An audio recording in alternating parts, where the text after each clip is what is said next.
Okay, update lang po dito sa project namin sa Parañaque. Ayan, sa isang condominium, ay sa isang unit ng condominium. Bali natapos na po yung framing namin dito sa Kisame, yung may design na cove.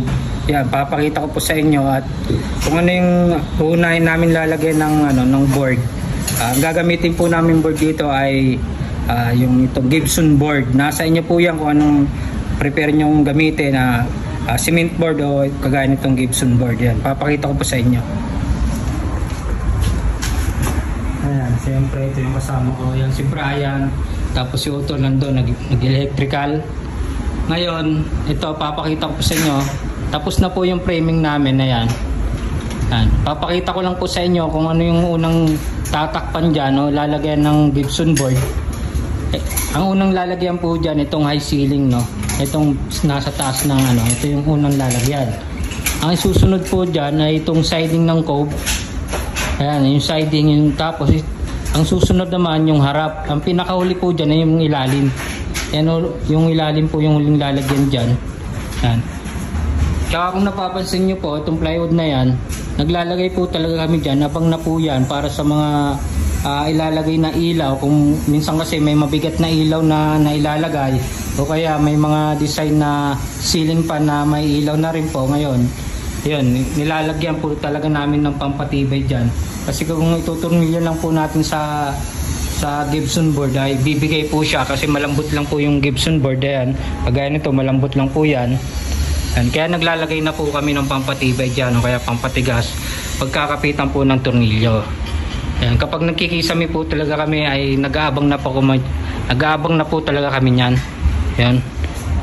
Kagaya na po nito, itong Gibson board na to, malambot lang po yan. Kapag nilagyan po ng tornilyo yan, magdudurog lang po.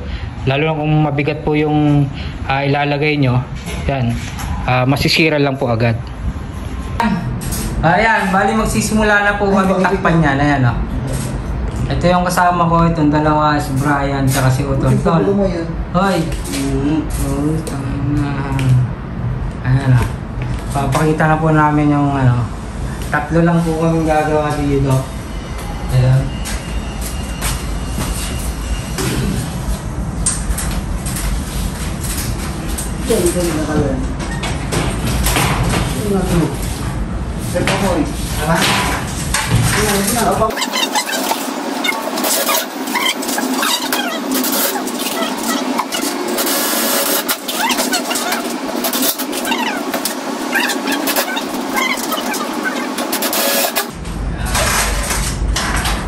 Okay. Di ba? Saglit lang. Hayaan na natin siya dyan.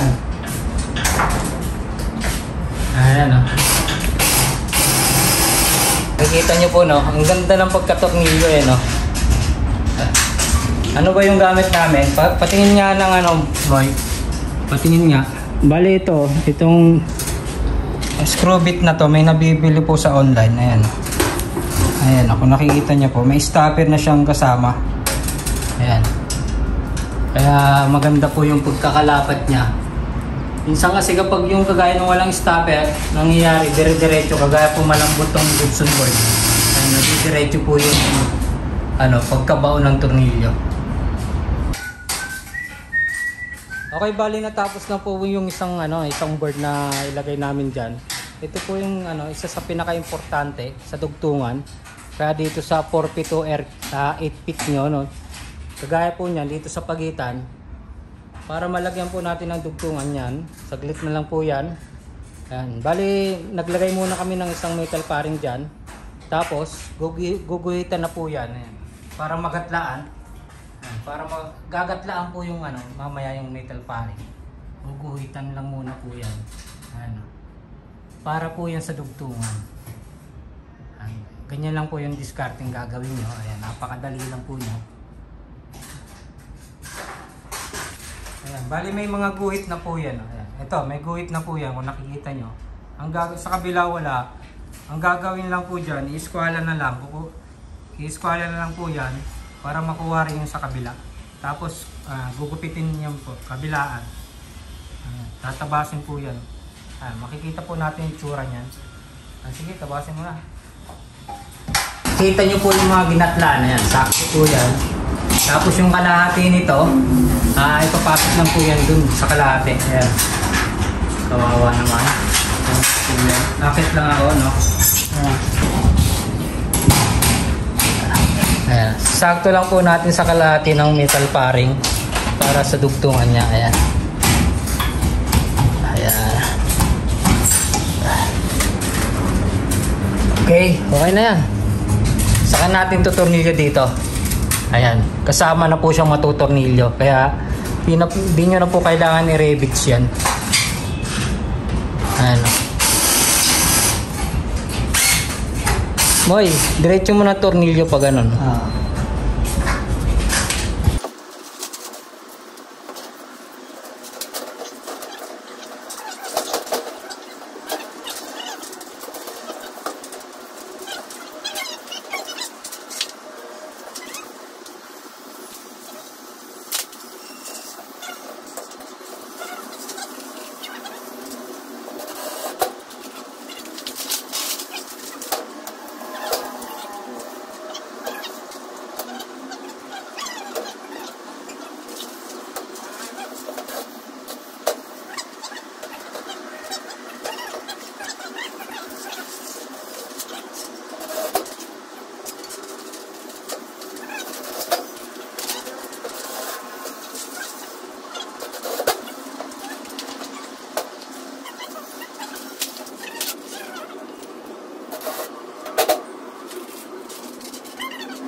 Okay, ayan, bali pangalawang araw na nga po.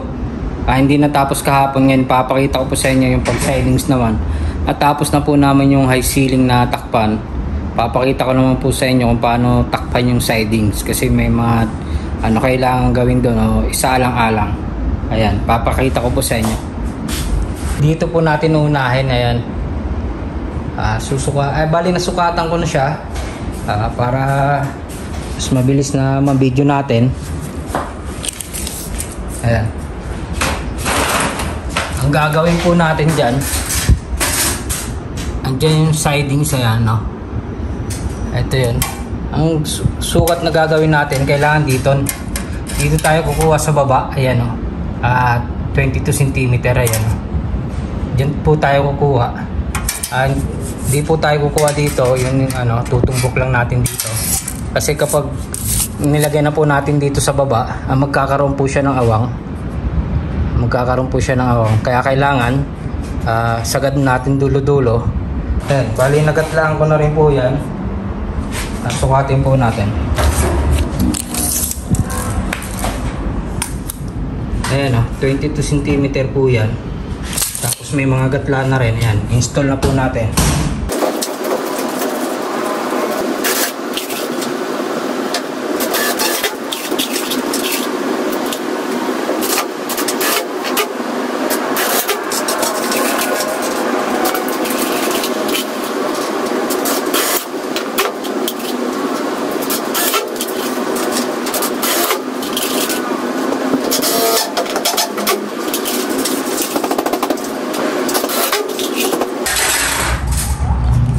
Yan na po yung itsura niyan. May gatla po siya, di ba?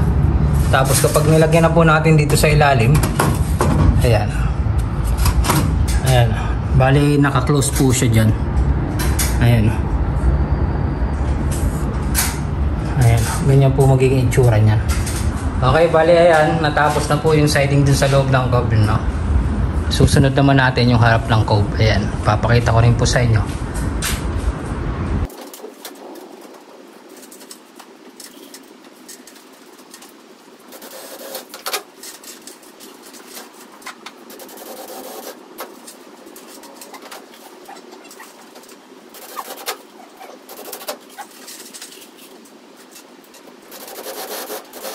May nakalimutan po pala ako sa mga dugtungan no. Nilalagay po pala namin dun sa mga kantuan, no, pang patipay. Itong wall angle. Ayan, no. Tapos dito naman sa straight. Yung sa straight. Wall angle din po, no. Kaplat lang natin yung wall angle. Ayan. Pa-flat lang po yan. Tapos konting pukpok para flat na flat.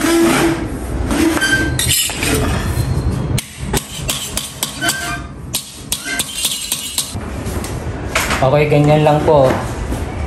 Yan. Tapos sasabay na po natin sa tornilyo. Hindi na po natin lalagyan ng rivets para pantay. Sasabay na po yan sa tornilyo.